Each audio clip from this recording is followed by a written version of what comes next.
어제에 이어서 하나님의 판단, 심판에 대해서 계속 살펴보겠는데요. 하나님의 판단은 피할 수 없다. 또 하나님의 판단은 의롭다. 하나님의 판단은 공평하다. 이렇게 세 부분으로 나눴었죠. 어제는 첫 번째, 하나님의 판단은 피할 수 없다를 하였고, 오늘은 두 번째, 세 번째, 하나님의 판단은 의롭다. 하나님의 판단은 공평하다를 살펴보겠습니다. 먼저 하나님의 판단은 의롭다입니다. 5절입니다.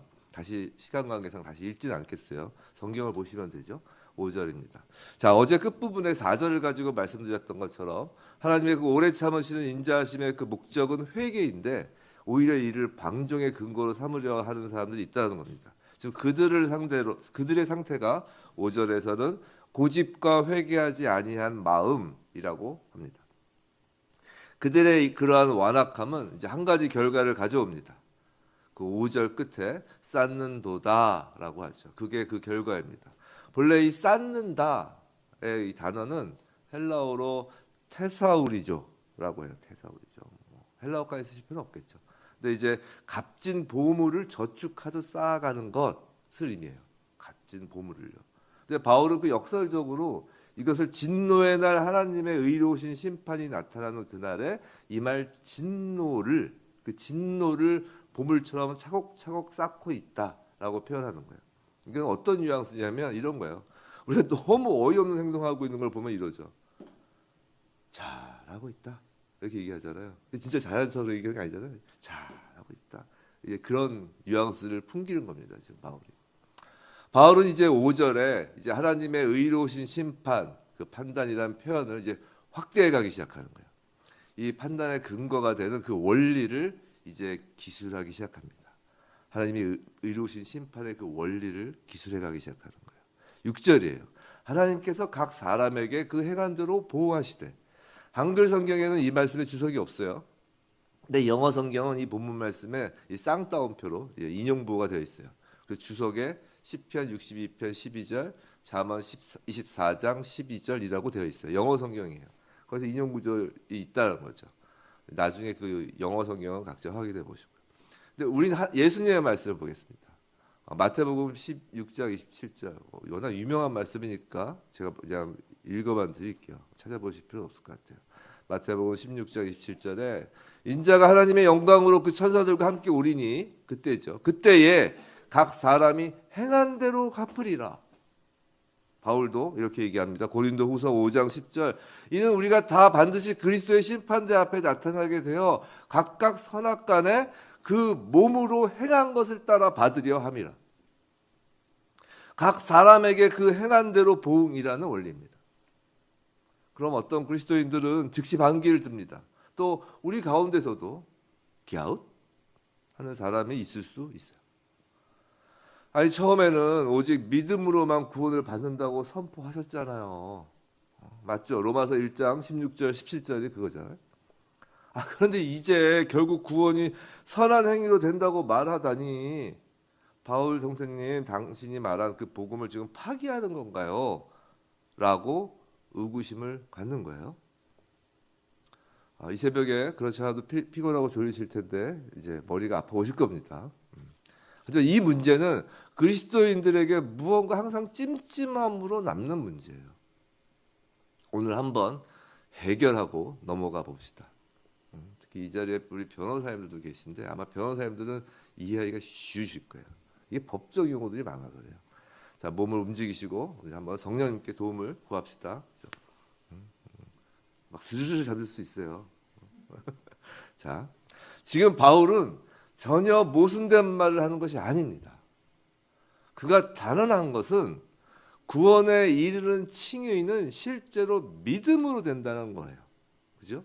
구원에 이르는 칭의는 실제로 믿음으로 되는 거예요. 하지만 심판은 행위에 따라 이루어질 것이라는 거예요. 자, 조금 더 풀어가 봅시다. 5절에서 하나님의 의로우신 심판이 뭐라고 했죠? 나타나는 이라고 해요. 이 나타나는 이라는 헬라어 단어는 밝히 드러난다는 거예요. 감추어질 것 없이 밝히 드러난다는 거죠. 그 심판날은 만천하 아주 전 우주적으로 모든 이들이 보고 알 수 있도록 공개되는 날인 거예요.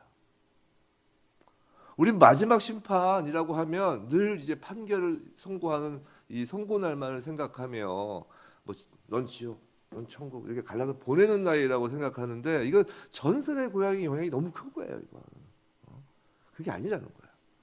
하나님의 심판날 그 목적은 하나님의 판단을 결정하는 것이라기보다는 하나님의 판단을 알리고 그 정당함을 입증하는 거라는 거예요. 이해되셨죠? 자, 보응하다의 이 원어의 뜻이 계산하다라는 의미거든요. 계산하다. 이 계산을 하는 거예요. 자, 은행에서 원금의 이자를 이제 다 갚아야 된다고 해보세요. 그러면 1원이라도 틀리면 안 되잖아요. 그죠? 그런 것처럼 하나님의 판단이 정당하다, 하나님의 판단이 의롭다 하다, 하나님의 판단이 조금도 틀림이 없다는 것을 계산하는 날이라고요. 그 정당함을 입증하는 날이 심판날이라는 겁니다. 은밀하게 그동안 진행되던 것들이 마지막 날에는 완전히 공개된다는 거예요. 그래서 이 공개의 날에는 하나님의 판단을 뒷받침할 만한 공개적이고 입증할 수 있는 증거들이 필요한 거예요. 근데 그 유일하고도 그 공개적인 증거가 우리의 행위라는 거예요.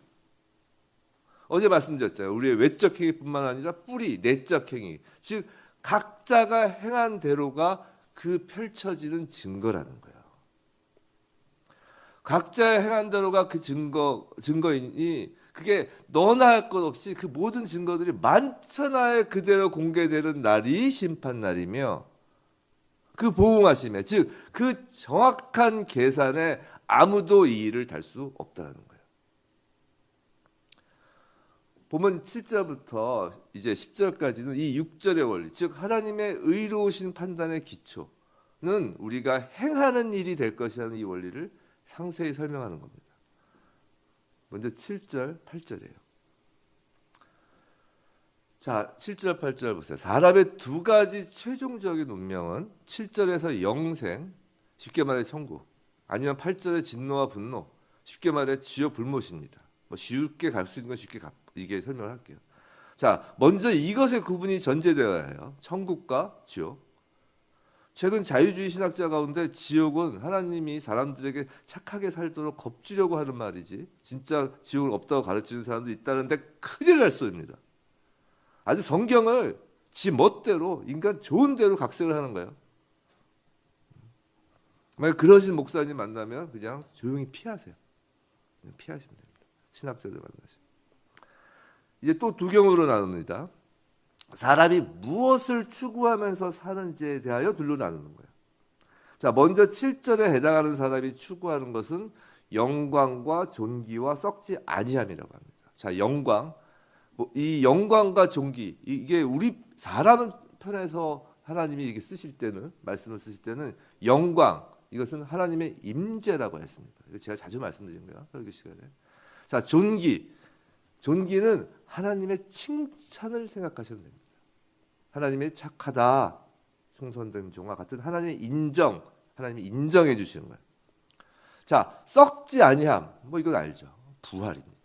우리는 육의 부활을 소망하며 추구하며 가는 거예요. 육의 부활까지. 자, 예수님도 산상수훈에서 인간이 선택할 수 있는 두 가지 그 추구, 목표를 말씀하시잖아요. 하나님 나라냐, 아니면 이 땅에 쌓을 물질적 복이냐, 선택해라 이렇게 얘기하시죠. 영광과 존귀와 그 썩지 아니함을 구하는 자들이라면 7절에 당연히 참고 선을 행한다는 겁니다. 반면 8절 오직 당을 지어 진리를 따르지 아니하고 불의를 따르는 자가 있습니다. 여기서 오직은 원어로는 그러나예요. 그러니까 그러나 이런 사람도 있다는 거죠. 당을 지어는 이 헬라어로 예리테이아라는 단어로서 예리테리아인데 이게 당을 지어, 그러니까 우리가 잘 이해가 안 되지만 이기심, 이기적 야심이란 의미를 갖고 있는 단어예요. 이게 이기심이에요. 목전의 이익에만 매달리는 것, 부당한 수단에 의해 이기적인 것을 추구하는 것이죠. 이렇게 자기중심적인 목표에 몰두하고 있는 사람들은 진리를 따르지 않고 불의를 따르게 되어 있습니다. 자, 9절 10절 한번 보세요. 9절 10절. 이제 슬슬 졸음이 오시죠? 그럼 이제 9절 10절 한번 읽어봅시다. 이렇게 읽은 건 졸음을 깨야 돼요. 함께 읽겠습니다. 시작.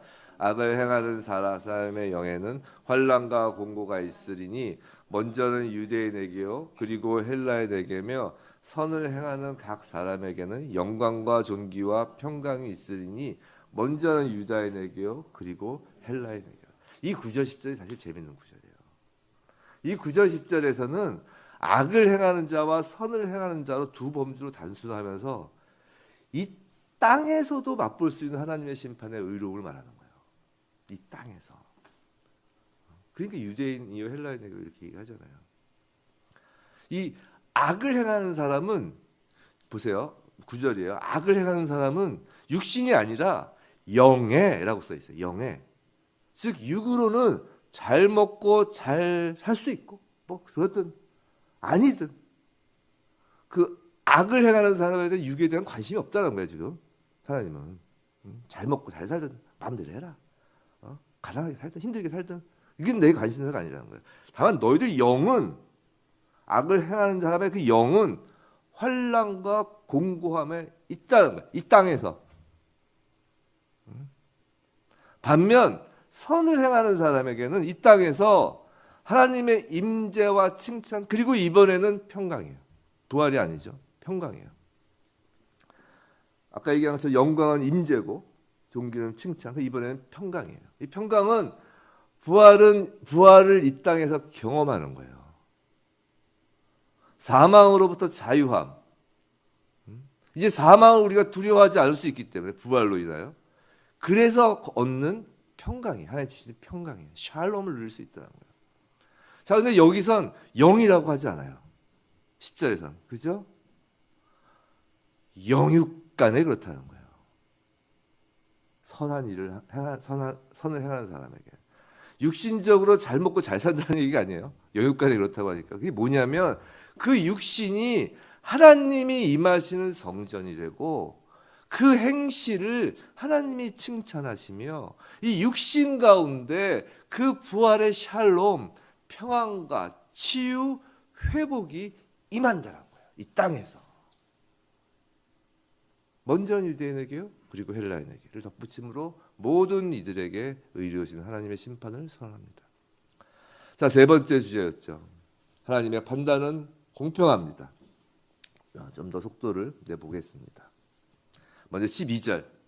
무릇 율법 없이 범죄한 자는 또한 율법 없이 망하고 율법이 있고 범죄한 자는 율법으로 말미암아 심판을 받으리라. 이건 복잡한 내용이 아닙니다. 율법 없는 자, 즉 이방인이나 율법이 있는 자, 즉 유대인이나 모두 심판을 받습니다. 모두 공평하다라는 거예요. 근데 둘 다 범죄한 자가 주어요. 그래서 공평한 거예요.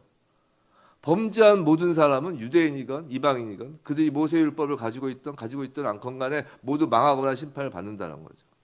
13절. 먼저 이제 율법이 있는 자에 대한 얘기를 하는 거예요. 13절에서.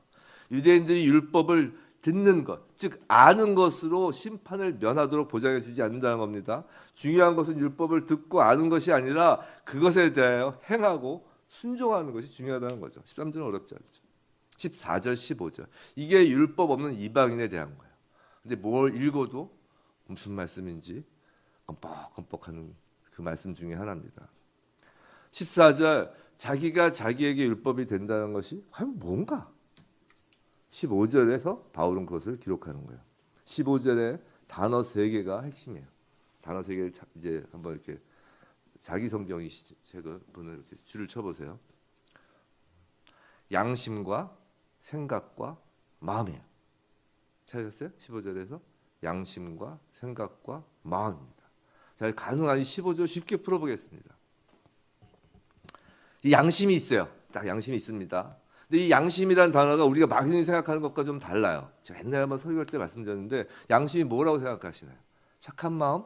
뭐 틀린 말은 아니겠죠. 근데 그런 뜻이 아니라는 거예요. 헬라어에서는. 이 양심이라는 건 헬라어로 시네이데시스인데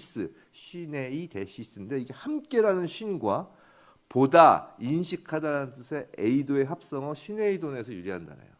이게 무슨 말이냐면 함께 보는 것, 공동으로 인식하는 것이란 말이에요. 즉 무엇이 옳고 그른지를 누구나 알 수 있는 것을 의미하는 게 양심이에요. 양심의 자유 그런 게 사실 이 양심에는 맞지 않아요. 누구나 옳다고 생각하는 거거든요. 그 양심을 이제 가운데 두고 이제 생각들이 서로 고발, 변명을 하는 거예요. 이 생각들이 서로 법정에서 다툰다고 보시면 되는 거예요. 자, 예를 들어볼게요. 이 예를 들면 좀 쉽게 이해해야 될 거예요. 자, 바람 피우는 것을 예로 듭시다. 죄송합니다. 이제 새벽부터 바람 피우는 것을. 자, 성경, 율법에서는 간음이라고 해서 금지하죠. 근데 그런 율법이 없는 사람들, 이방인들, 소위 교회 안 다니는 사람들, 뭐 그렇게 예를 듭시다. 근데 그 사람들도 바람 피우는 것은 잘못된 것이다라는 인식을 함께 하고 있다고 제가 봐요. 요새는 막 헷갈리고 있지만 그래서 양심에 화인 맞은 거예요. 요새 막 헷갈리고 있다는 건. 얼마 전만 해도 그건 당연한 명문제잖아요. 바람 피우는 것은 잘못한 것이다 라는 인식을 함께 합니다. 그게 양심인 거예요. 그게 가운데 있는 거예요. 자, 그 양심을 가운데도 이제 생각이 다투는 거예요. 아니야, 사랑을 따라가야 해. 한 번은 괜찮지 않을까? 아니야, 그래도 결혼의 순수성이 중요해. 부부간 책임질 선이라는 게 있어. 우리 어릴 때 보던 그 영화 생각나시죠? 만화 영화. 이제 만화 영화. 뿔 달리고 이제 검은 옷을 입은 이렇게 막 저 생각과 또 흰 옷에 머리에 둥근 쟁반 달린 생각이 막 서로 이렇게 다투는 거예요. 지금 그 말이에요. 결국은 증거, 판단 근거인 양심에게 물어보는 거죠. 근데 양심이 그건 죄야라고 합니다. 그럼 이제 그 결정을 내 마음판에 기록하는 거예요. 아, 간음은 죄구나. 결정을 하는 거죠. 그럼에도 불구하고 간음을 행하면 마음에 새겨진 율법을 어긴 것이 된다는 거예요. 하지 않으면 지킨 것이 되고. 죄송합니다. 이 새벽에 바울이 쉽게 쓰는 로마서를 더럽게 하고 있는 것이 아닌가 하는 생각이 드는군요. 이제 바로 패스하겠습니다. 결국 본문에서 우리 2장 지금 앞에 반주 그 본문에서 바울이 이 말을 하고 싶었던 거예요. 세 가지 주제였죠. 첫째, 피할 수 없는 하나님의 판단에 비해 사람의 판단은 반드시 누군가에겐 반박, 핑계가 된다는 거예요. 둘째, 사람의 판단은 의롭지도 않다라는 거예요. 셋째, 사람의 판단은 공평하지도 않다는 겁니다. 그러니 사람을 판단하지 말라는 거죠. 근데 바울은 그저 그런 훈계를 하면서 말씀을 끝내지 않습니다. 이제 그는 심판날, 곧 진노의 날에 대한 중요한 세 가지 진리로 마치는 거예요. 16절이에요. 우리 한 목소리 다시 한번 읽어보겠습니다. 시작.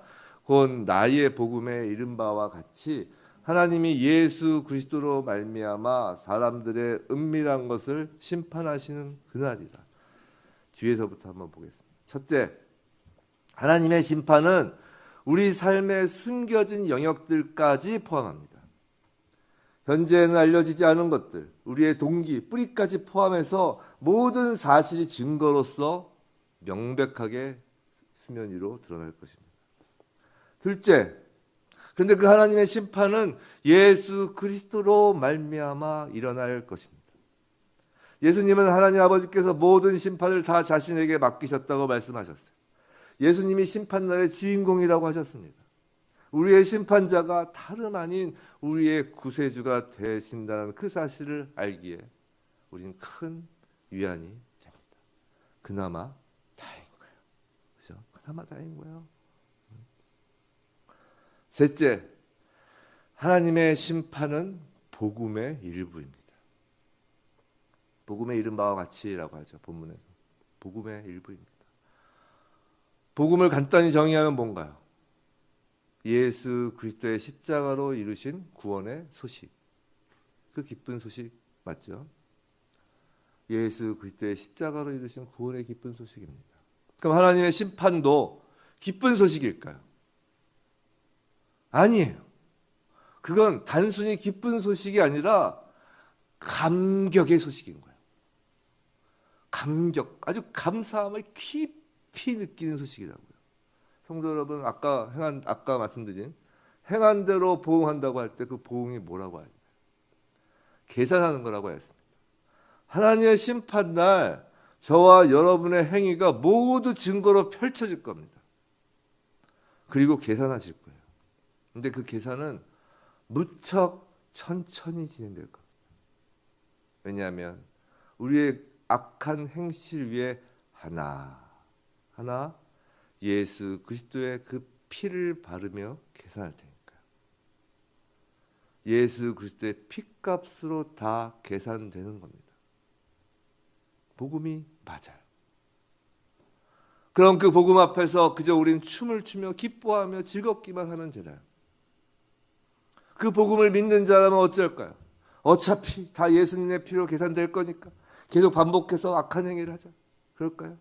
아니면 그 하나님 심판대 앞에서 나의 악한 행실에 뿌려지는 그 예수 그리스도의 그 핏물을 보았기에 그 십자가 위에서 지금도 나의 죄를 예수의 피로 씻으시기에 그 모습에 두 다리가 후들후들 떨리고 가슴이 벌렁벌렁하며 성도 여러분, 예수님의 십자가 앞에서 3년간 함께한 지자들이 모두 벌벌거리고 옷을 던지고 도망갔다는 것, 그 장면이 너무도 무섭고 떨리고 심장이 벌렁벌렁하는 거예요.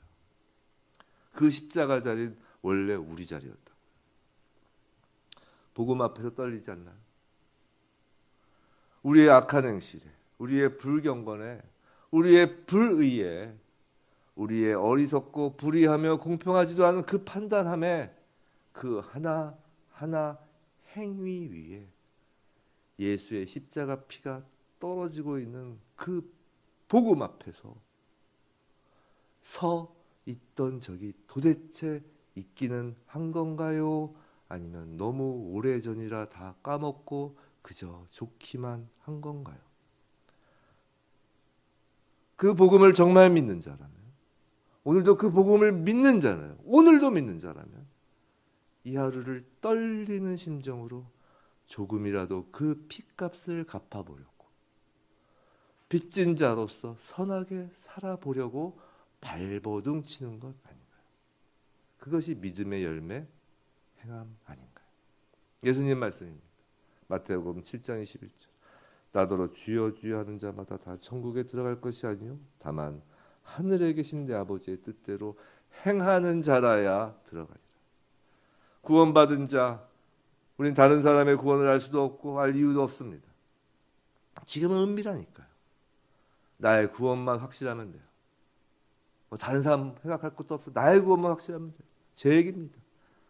근데 칭의 믿음이 거짓인지 참인지, 나의 착각인지 아니면 진짜 믿음인 것인지 무엇을 알게 된다고요? 야고보서 2장 17절에서 20절이에요. 제가 읽어드리겠습니다. 야고보서 2장 17절에서 20절. 이와 같이 행함이 없는 믿음은 그 자체가 죽은 것이라. 어떤 사람은 말하기를 너는 믿음이 있고 나는 행함이 있으니 행함이 없는 내 믿음을 내게 보이라. 나는 행함으로 내 믿음을 내게 보이리라 하리라.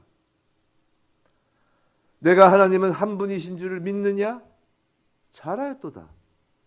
귀신들도 믿고 떠다니니라. 아하, 허탄한 사람아, 행함이 없는 믿음이 헛것인 줄을 알고자 하느냐. 나는 믿음으로 내 믿음을 내게 보이리라. 부디 저와 여러분, 오늘 하루 그리고 남은 날 우리에게 보여지는 것이 우리의 잘남이나 우리의 의의가 아니라 오직 믿음이 보여지는 날 되게 주님의 이름으로 축원합니다.